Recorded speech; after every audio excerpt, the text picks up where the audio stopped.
What if I told you there was a way for the Oilers to get a goalie from the 2017 World Junior team?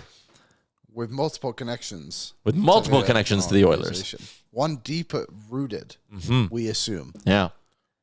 Connor Ingram out in Utah. He is not going to be at Mammoth training camp. No. The team coming out and saying they are mutually working on finding him a new home. Potentially putting him on waivers. But they're going to work towards finding him a new home.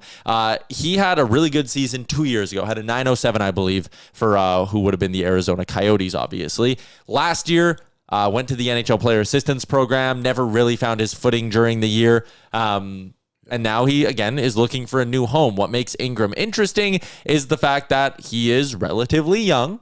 There would be a bit of an upside play here.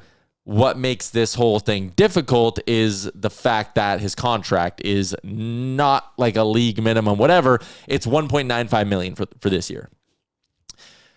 I wonder. So, for those of you who don't know, the reason he was in the Players Assistant Program is because his mother passed away. Yeah, I mean, and that was, I didn't know the assistance program did that. Yep. So that's a big reason why. And I think he might be like too far away from his family. He's actually, if you remember the story from last year, he's from the same hometown as Chris Knobloch. Yeah. Imperial, Saskatchewan. I believe, if I'm not mistaken, Ingram's family and Knobloch's family took like a bus to Edmonton to watch the Oilers play Utah. Someone said that last I think year that's what happened. I wonder if this kind of goes down. I know it wouldn't necessarily work with the location right away, but like, what if he goes to an Western Canadian team, sorry. Yeah. Well, it's Calgary, Vancouver, whoever. And he just says to the league, like, hey, like, do you remember Jason Spezza did it? I know it's a little bit different, but he's just like, let me go down to the American League, get my game, and like just let him go through waivers. Like, I wonder if there can be an agreement throughout the league. Well, I'm sure you're right. Spezza did do that where he was like, hey, if anyone claims me, I will retire. Yeah. And Ingram maybe could be like, hey, if anyone claims me, I'm not reporting. Yeah. But the other part of this is if that was the case, like if he was like, hey, I want to end up in Edmonton or I want to go to the American League, like there are ways around it. Also, I do think just looking at Utah, because people were pointing out the contract, I obviously pointed out the contract. Utah has $6.68 million on their cap with all three of Vemelka, Vanacek, and Ingram on their roster. There's 1 year left of Connor Ingram. They have no retained money on the books. They could just keep half of Connor Ingram, and then the Oilers could waive Calvin Pickard and fit Ingram in, and they would actually be up, I think, like $25,000 on the cap. So, again, I don't mind the idea of Connor Ingram at all. He's 28, so, like, not a tremendous amount of upside, but he doesn't have a lot of miles on him. 102 career NHL games. And, again, we're talking about a guy who in 2023-24 had a .907 save percentage in what was his first and only full season as a starter. So, interesting career. But on his day, he's good. He's just got to find his day. Yeah, totally. You also, again, Pickard in the room. He's loved. Went to Morgan Wallen with Connor. Would Connor Ingram have gone to Morgan Wallen? We don't know. Again, you do your due diligence if you're the Oilers. Should we? Also, another thing from the Elliot Freeman interview was that Calvin Pickard is the second player in the dressing room every day. Who's Leon first? Draisaitl.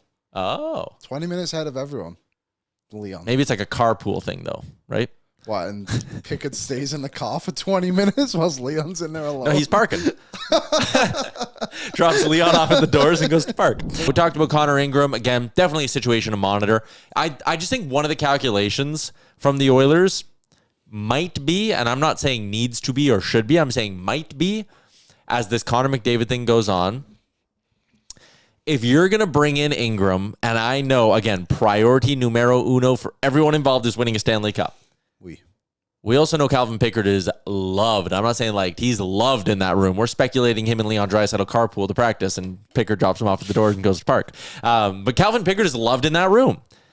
If you bring in Ingram, especially if you were to somehow bring him in at his full cap hit, which would be hard to fit in, even though it's only 1.9, you're waiving Calvin Pickard.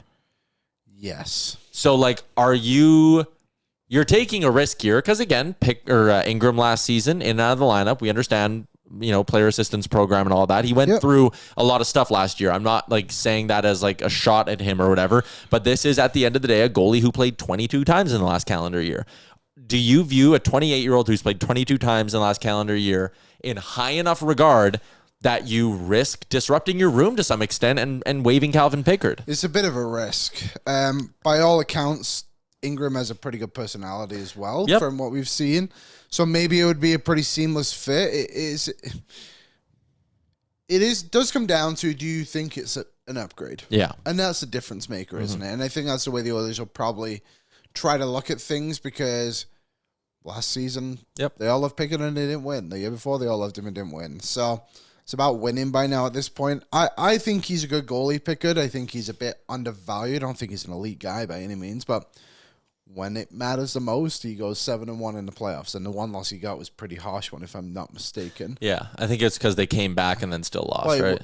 Yeah, I think that was it. So whatever it ended up being. So, yeah, I think he's a fine goalie. Yeah.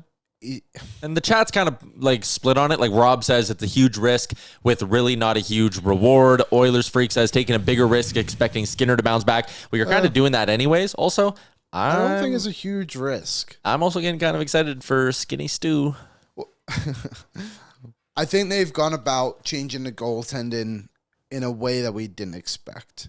Firing the goalie coach. Yeah. Bringing a new guy in. They did what they kind of could. Yeah, I guess you could say that, like with what they had. So, yeah, I would say they've gone about it in a way.